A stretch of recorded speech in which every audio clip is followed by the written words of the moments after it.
all that, you have the cable access. We're using that in Dallas. It's free.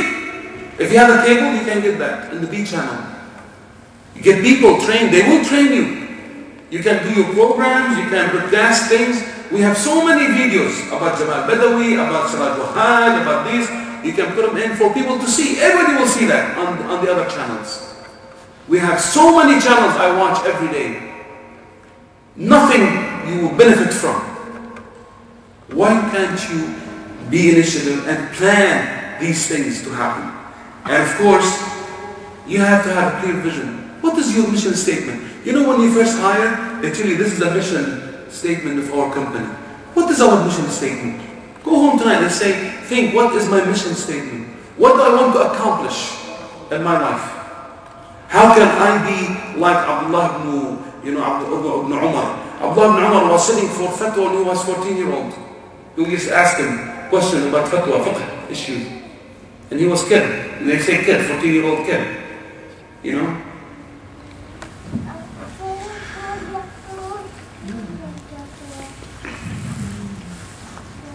After planning, what do? Action. And people tell, like, they put plans.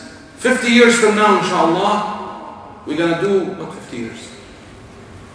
Do something achievable. You know, they say they put a goal that is achievable. You can achieve it. Do something. Because you start putting all these, planning for 200 items, and you say, oh man, look at this. We are overwhelmed. We don't have people. We don't have resources. Oh, forget it. We didn't do anything. We go back to square one.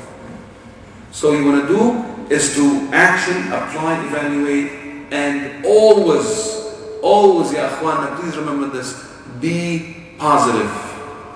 Be positive. Always be positive. Always have that smile. Always feel that, ya akhwana, don't have that we call negative charge in yourself. Subhanallah, they say that, when you smile, your body will feel better. And subhanallah, this is the hadith of Rasulullah. وَتَبَسُّمُكَ فِي وَجْهِ أَخِيكَ صَدَقَةً. You see the brothers coming to the masjid? What happened? I mean, in the parking lot, you were laughing and the neighbors can hear your laugh. You come to the masjid? Yeah, you're just being serious in the masjid. That's not true. The Prophet used to smile when he talks to the people in the masjid. He used to smile. And the Sahaba used to ask Ibn Abbas, because a lot of people did not meet the Sahaba, the Tabi'een. They used to ask Ibn Abbas, قُلْ يَا ابْنَ عَبَّاسِ كيف كان صحابة رسول الله صلى الله عليه وسلم? He said, how were the companions of the Prophet? Always imagine Khalid Walid, he was like 10 feet tall. His sword was like 3 yards. And his muscles was like this big. And this man was like giant. He has to bend to get from those doors. And that's when you get the stories, you hear about these people. They were humans like us. And the companions and the Tabi'een wanted to know. They said, كيف كان صحابة رسول الله? How were the companions? He said, عَمَّا تَسْأَلُونَ عَمَّا تَسْأَلُونَ. What are you asking exactly? About their ibadah, about their fiqh, about their manners. What are you asking about? Look what they said. أَكَانُوا يَضْحَكُونَ. When they used to smile, laugh. فقال ابن عباس كانوا يضحكون ويضحكون ويضحكون. They used to laugh and laugh and laugh. But ولكن الإيمان راسخ في قلبهم كالجبال. He said, but Iman dwelt into their heart like mountains. عائشة رضي الله عنها تقول كان رسول الله صلى الله عليه وسلم يضحكنا. He used to make us laugh when he gets to the home, in the house, we used to laugh. فما إن حضرت الصلاة كأننا لا نعرفه ولا يعرفنا. When the time of prayer comes, as if he doesn't know us, we don't know him. So there's time. There's time. But subhanallah, I don't know where did we get that. Subhanallah. وَتَبَسُّمُكَ فِي وَجْهِ أَخِيكَ صَدَقَةً. Get the sadaqah, man. Unless you have bad teeth. You just don't want to show people your teeth. Smile. Give that hasanah to people, subhanallah. There's nothing wrong with it. Change that attitude, be positive all the time. Fine. Number 7, skill enhancement. enhancements. How can you enhance your skills? How can you enhance your skills?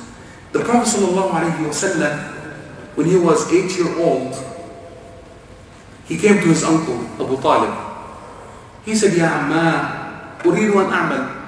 I want to do something. Why, Ya Muhammad ﷺ? Why do you want to do? You're 8-year-old.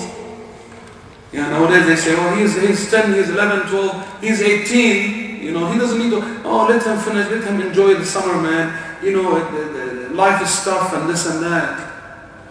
Fine. But work teach you seriousness, responsibility, feeling for the others. You know, when you spend from somebody else's pocket, different than you spend from your own pocket. You know, my daughter graduated this last summer, this last spring, fall, December. And now she has a job, right?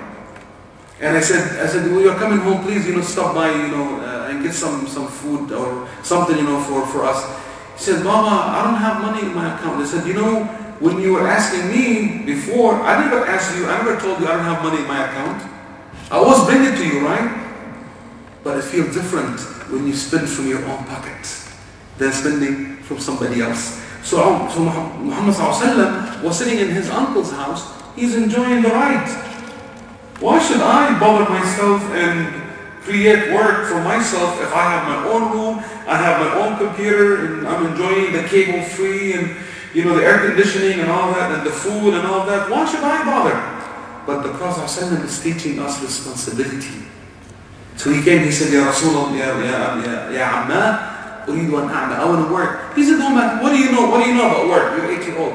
He said, أرعى الغنم. He said, I will man the sheep of Bani Hashim.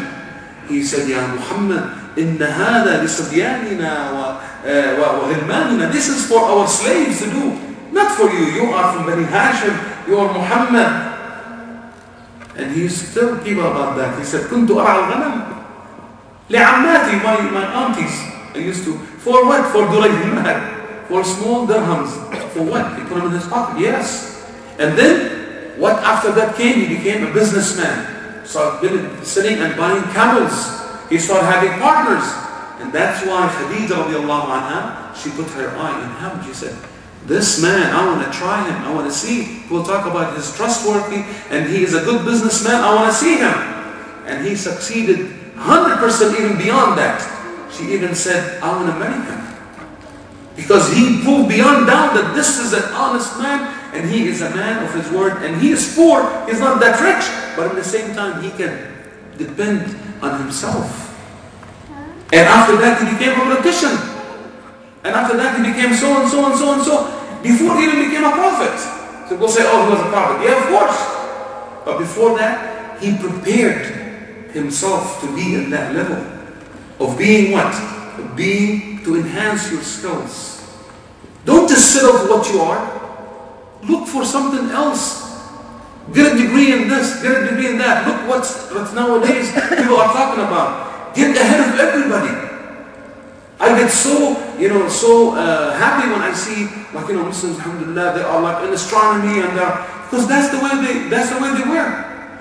Ibn Sina, which we call him right now, we'll call him Avicenna. Ibn Sina was a scientist.